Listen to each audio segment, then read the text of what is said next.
Olá, meus nobres amigos inscritos e membros do canal Spook Houses Casas Assombradas. Tio Spook aqui novamente para mais um bate-papo semanal. E dessa vez o bate-papo é de cunho político. Infelizmente, às vezes a gente tem que falar sobre política e religião. Parece que as coisas no Brasil andam juntas. Política e religião. Não deveria. O Estado deveria ser laico. E acho que a partir desta decisão, nós vamos começar a ver um Estado um pouquinho mais agressivo com relação à sua religião. Sim, cristão, a sua religião. Presta atenção. Saiu uma matéria aqui no Metrópolis do senhor Guilherme Amado. Bancada evangélica reage à proibição de conversão religiosa em prisões. Para quem lê assim, direto, meio que... Como assim, tio Spook? Eu não entendi. É curioso. Vamos lá. Durante muito tempo, muitas pessoas foram até os presídios brasileiros para fazer a pregação da palavra do seu Deus. Muito bem. Chegava lá e fazia o proselitismo. Ia lá pregando com a Bíblia e convertia os fiéis para a sua denominação.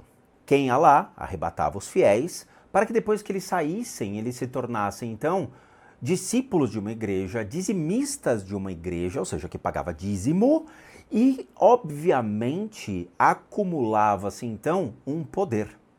Que poder? As igrejas perceberam que quanto mais fiéis eles tiverem junto, arrebanhados, mais poder político eles conseguem realizar a troca. Ou seja, durante muito tempo, nessa eleição principalmente, as igrejas ganharam muito poder político. Leia-se pela bancada evangélica. Essa bancada evangélica, ela realmente tem um peso muito grande dentro das relações de troca de interesses políticos. Veja, a gente ouviu durante muito tempo esses discursos de toma lá da cá. Inclusive o antigo presidente, que falava assim, tá ok? Eu não vou fazer contrato aqui com o Centrão. Não tem toma lá da cá aqui no meu governo, tá ok? E esse tá ok era simplesmente para inglês ver, porque ele fez. Ele fez toma lá da cá com o Centrão, fez toma lá da cá com todas as frentes, porque ele precisava de poder, ele precisava de negociação e articulação. Quando ele dá, então, por exemplo, o blessing das dívidas da igreja perante a União, perante as contas públicas, ele ganha, então, um poder enorme junto às instituições que ali estavam, representadas pelos famosos pastores que ali estão, naquela bancada evangélica.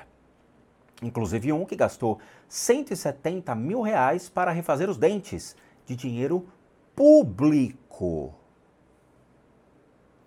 Ele tirou da boca da população para colocar na boca dele, o que é um exemplo realmente o que Cristo faria. Quem entendeu, entendeu. Então essas articulações começaram a desmontar junto ao governo do senhor Luiz Inácio Lula da Silva.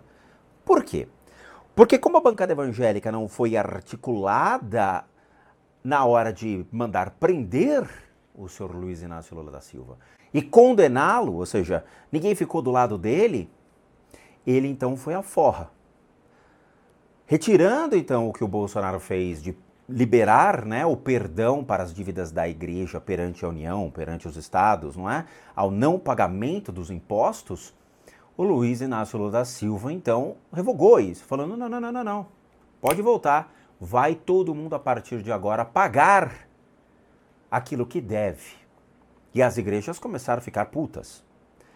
E agora isso daqui é um belo golpe. Por quê? Porque isso aqui é o segundo movimento político que já era esperado, porém a bancada não percebeu isso. A recomendação do Conselho Nacional de Política Criminal e Penitenciária de proibir a conversão religiosa de detentos virou alvo da bancada evangélica. A decisão do colegiado vinculada ao Ministério da Justiça foi publicada nesta segunda-feira, dia 29/4.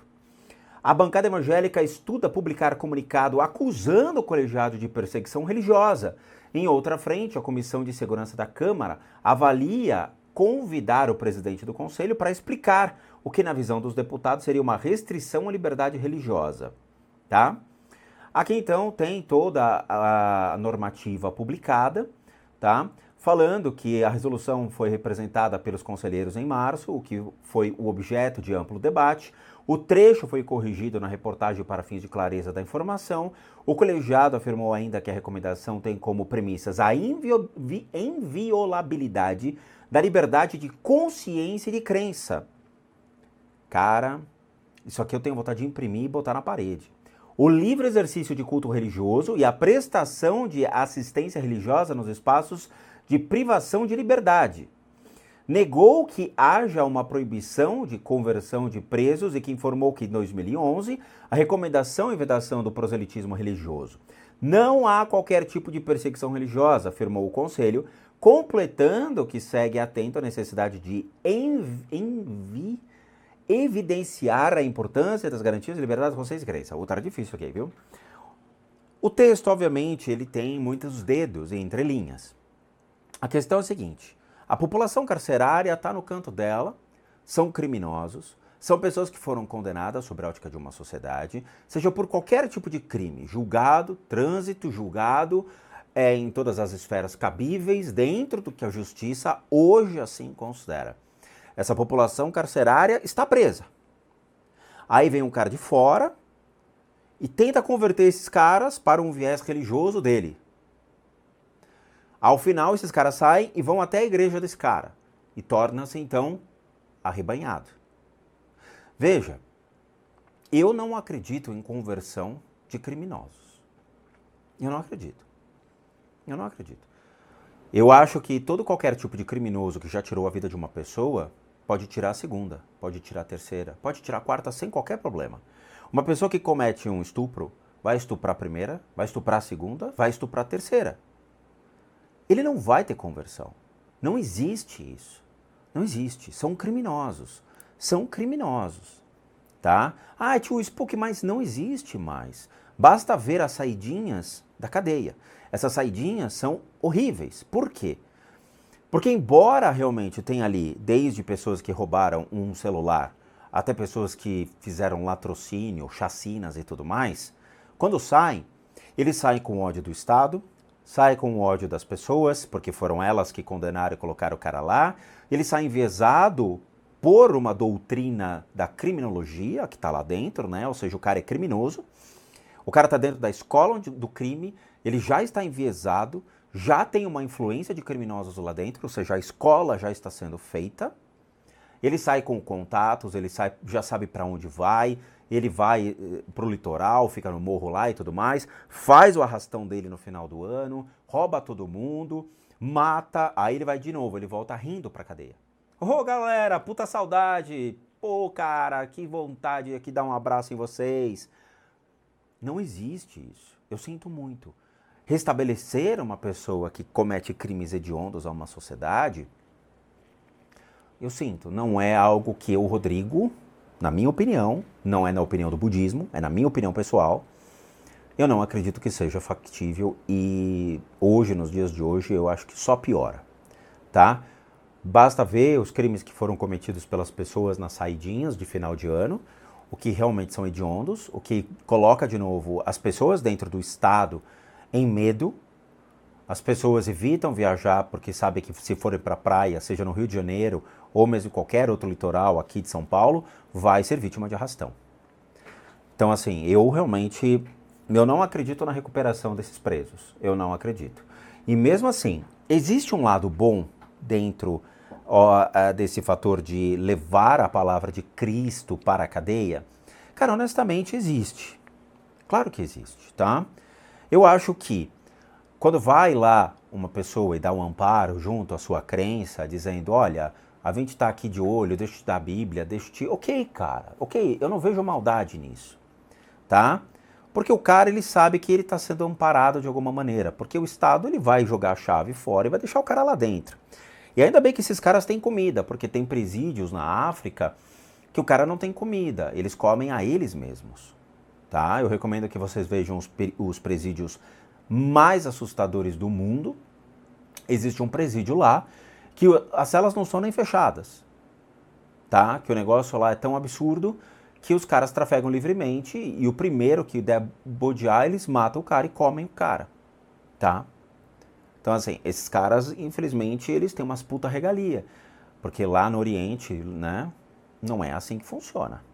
A gente tem que tomar cuidado com isso, tá? Eu acho, ok, esse negócio de passar a palavra de Deus, eu acho, não tenho problema com relação a isso. Eu acho que acolhe o indivíduo dentro de um fator dizendo, olha, cara, eu sei que você fez merda e tudo mais, pelo menos tenta voltar sobre o viés de uma religião, porque dentro do viés do Estado você é considerado como um assassino, como um criminoso, como um bandido, e vai ficar aqui registrado, se alguém puxar ali a sua capivara, vai saber que você cometeu um crime. Então, pelo menos que você fique salvo disso dentro de um critério de crença. Porém, a gente sabe que os pastores, eles não são bondosos. Não existe um pastor bondoso. Sempre tem uma entrelinha ali, tá? Basta entrar na internet e você vai ver os crimes de diversas igrejas que estão aqui no Brasil. Então, assim, eu não vejo realmente uma bondade nesses pastores que nem alimentar moradores de rua eles fazem.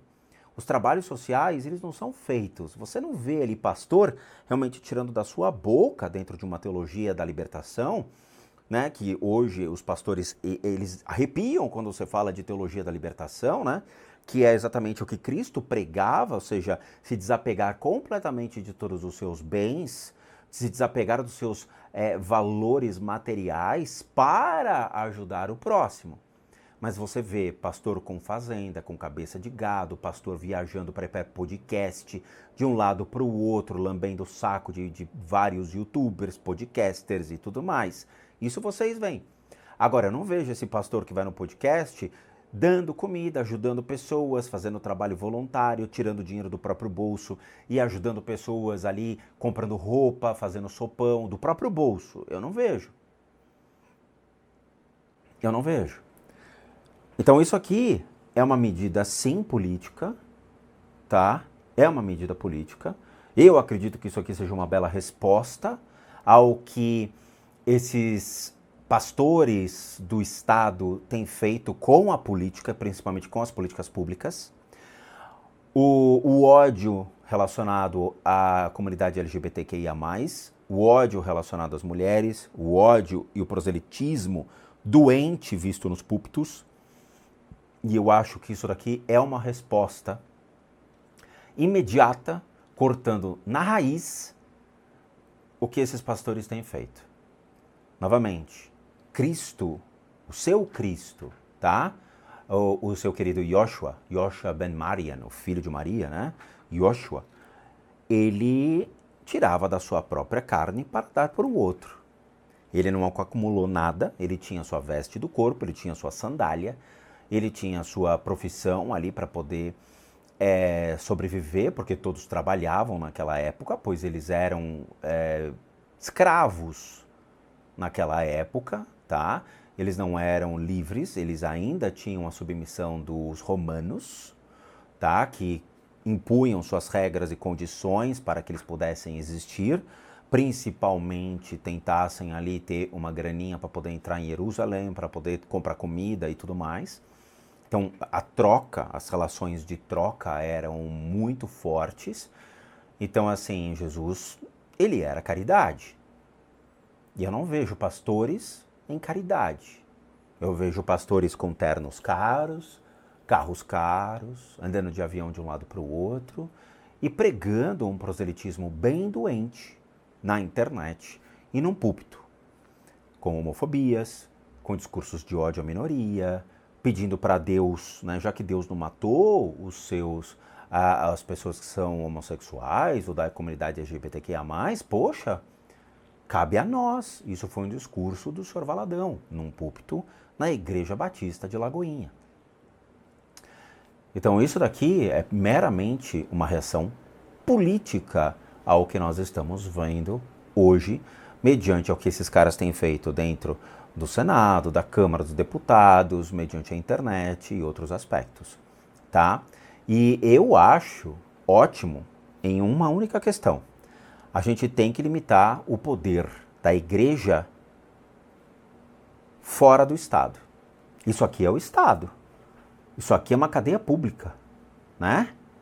Isso aqui é poder do Estado. A igreja não pode estar inserida no Estado.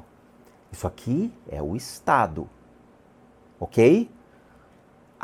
De novo, a religião não pode estar inserida ao Estado. Há muito tempo atrás, nós tínhamos a religião inserida nas escolas, onde os seus filhos eram enviesados por um pastor que ensinava, então, o código de ética e moral que ele queria, mediante a Bíblia, para educar os seus filhos. Seus filhos nasciam, então, completamente bitolados dentro de uma escola-igreja, onde tinham preconceitos, misoginia, tudo erradicado dentro da escola. Com o tempo e as reformas na educação, esse discurso foi retirado. Os religiosos foram retirados da escola, por mais que o Estado tenha colocado, então, religiões plurais, onde poderiam ter aula com pessoas que realmente ensinavam sobre a Umbanda, Quimbanda, Candomblé, pessoas que ensinavam sobre o budismo, pessoas que ensinavam sobre o islamismo, o judaísmo e o cristianismo. Só que era caro.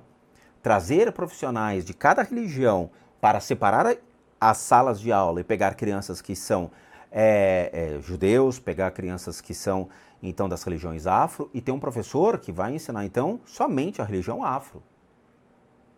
Isso ficou caro para o Estado. Mas chegaram realmente a testar esse método de ensino. Não deu certo. Então eles expurgaram todo tipo de religião das escolas, fazendo que fosse simplesmente optativo. E algumas escolas particulares ainda podem ter alguma coisa desse tipo por ser particulares, mas do Estado, não, o Estado não tem mais isso, tá? Por isso que você vai na rua e você vê várias escolas com nomes de santa, nomes religiosos, ou escolas adventistas, presbiterianas, porque elas advêm ainda desse poder da religião, do cristianismo, sobre o Estado. Isso não pode ter. Se o Estado é laico, ele tem que realmente começar a separar o que é a religião, até onde a religião pode influenciar o Estado, expurgando completamente esse viés. Isso daqui é o Estado. Eles estão retirando, então, o proselitismo do ente cristão do Estado. E com isso a igreja perde a possibilidade de arrebanhar esses caras, pois esses caras eles são moeda de troca para fatores políticos. Quando então Jair Messias Bolsonaro ele foi eleito, ele estava do lado da onde? Das igrejas. As igrejas estavam apoiando ele. Tinha igreja que estava com outdoor de armas de fogo na saída. Na lateral da igreja tinham outdoors com arma de fogo, fazendo então apologia ao que o discurso do senhor Jair Messias Bolsonaro aplicava, dar arma de fogo à população e a capacidade deles fazerem seu próprio julgamento ao seu uso, dando poder então, tirando do Estado e dando para as pessoas. As igrejas ficaram do lado dele e foram então palanque de votação. Hoje, o Lula está realmente mostrando que ele está muito bravo com os representantes das igrejas. E eu acredito que isso aqui foi um movimento político. E isso aqui não foi um movimento sozinho do Estado, pois eles já deviam ter feito isso há muito tempo, antes do Jair Bolsonaro ter sido presidente. Tinha que ter feito isso na época da Dilma, tinha que ter feito isso na época do Temer, mas não fizeram. Por que fizeram só agora? Essa é a pergunta. Novamente, Estado é uma coisa, religião é outra. Isso aqui é o Estado, tá? A imagem daqui da cadeia pública é o Estado, não é religião. Religião, você vai na igreja. Você não vai encontrar isso num shopping. Não. Shopping é um lugar onde você está para se divertir com a sua família, com seus amigos. Ninguém pode te abordar dizendo, posso rezar para você? Não pode. Eu estou no lugar onde eu quero me divertir com os meus amigos. Se você quiser rezar para mim, eu vou na igreja e você reza para mim. Você está no cinema, a pessoa, posso rezar para você? Claro que não, estou assistindo um filme. Novamente, a gente precisa saber o lugar onde cada coisa se encontra. Se você quer o exercício da sua fé, ou você exercite a sua fé dentro da sua casa, ou vá numa igreja. Eu não vou exercitar minha fé no cinema, numa casinha de sapê, em qualquer outro lugar que realmente não seja um lugar propício a isso, tá? Então, para mim isso aqui é político. Esse é o meu ponto de vista dentro dos ensinos de docência e ensino religioso e mesmo hoje fazendo teologia e ciências da religião. Para mim isso é um movimento que o Estado tinha que ter feito há muito tempo e só foi fazer agora. Estranho, tá? Mas é isso. Essa é a minha opinião, tá? Não é uma opinião do budismo, é uma opinião minha pessoal, particular, tá? Claramente, pro budismo isso aqui tanto faz como tanto fez, e não tem budista que vai lá tentar converter as pessoas sobre a palavra de Buda, porque o budismo sabe o seu lugar. Quem quer aprender o budismo, vai no templo budista conversar com um lama. É a busca da sua jornada espiritual, tá? Isso aqui, infelizmente, é o proselitismo, isso aqui é exatamente o que o Paulo e Pedro fizeram na época da Igreja Apostólica Romana, de impor a religião sobre o próximo. Ele inquire o próximo e se você não aceitar, você é um herege, você vai para a fogueira, vai para o inferno junto com a sua família e você vai ser amaldiçoado como os pastores fazem. Eles amaldiçoam os fiéis. Então é isso. Escolha a religião correta e aí você vai saber a verdade atrás desses discursos. Eu agradeço de coração a todos que assistiram o vídeo até agora. Como recadinhos finais, todo mundo aqui sabe que eu, Rodrigo, sou um terapeuta, um psicoterapeuta alternativo. Sou licenciado nacional e internacionalmente por institutos que me habilitam, me capacitam, para que por meio de técnicas complementares a gente possa complementar a medicina e não substituir. Complementamos junto aos tratamentos das enfermidades físicas, emocionais, mentais, bem como as limpezas de casa e as análises de casas. E para aqueles que querem passar por isso, devem encaminhar um e-mail para limpezadecasas@gmail.com e lá vocês vão obter todas as devidas informações, bem como os respectivos valores, sim, eu cobro. Por quê? Porque eu sou um profissional das práticas integrativas complementares. Para aqueles que querem ajudar o canal, nós temos 3 formas de donation: PayPal, seja membro, valeu. Os 3 encontram-se aqui abaixo, basta você clicar em qualquer um desses linkzinhos, vai ser levado a uma pagininha que você pode doar o valor que você quiser ou puder, ou mesmo nosso site, casasassombradas.com.br, com muita coisa legal para vocês. Vejo vocês nos próximos vídeos e bons sustos a todos nós.